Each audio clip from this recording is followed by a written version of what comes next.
जो पूज्य श्री नाभादास स्वामी जी ने लिखा है, उस चरित्र में आता है कि अपने गुरुदेव को परब्रह्म मान करके एक विरक्त खूब सेवा करते थे, पर जब और संत आ जाते तो उनके प्रति वो भाव नहीं होता। तो उनके गुरु जी को इस बात की चुभन रहती थी कि जैसा ये हमसे प्रेम करते हैं वैसा गुरुदेव के भाव से सब संतों से क्यों नहीं करते, क्योंकि सब संत भगवान के निज स्वरूप है, उसमें अंतर थोड़ी। संत सब वैष्णव जन जितने भी किसी भी संप्रदाय के हो वो सब भगवत स्वरूप है।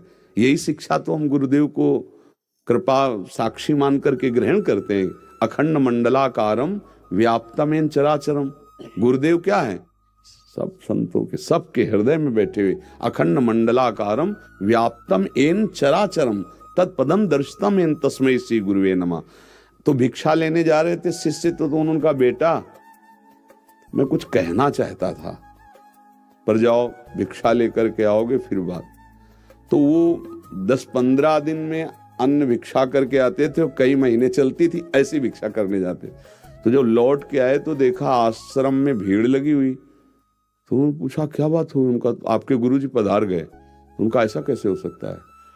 गुरुदेव भगवान ने कहा था कि आप लौट के आओगे तो हम आपको बताएंगे कुछ, वो कुछ आदेश करना चाहते थे। तो उनका आप तो पधार, बोले ऐसा नहीं हो सकता। नजदीक गए और चरणों में प्रणाम किया, निष्ठा पूर्वक कहा गुरुदेव मैं आपको साक्षात परब्रह्म मानता हूं। आपने कहा था कि लौट के आओगे तो बताएंगे, तो आप पधार कैसे सकते हो? उठ के बैठ गए। उसमें चरित्र में निष्ठा में बहुत बड़ी था। उठ के बैठ गए और कहा कि बेटा मैं ये कहना चाहता था कि गुरुदेव के समान ही सब संतों का सम्मान करना चाहिए। तो उनका गुरुजी अब आपको 1 साल रुकना पड़ेगा।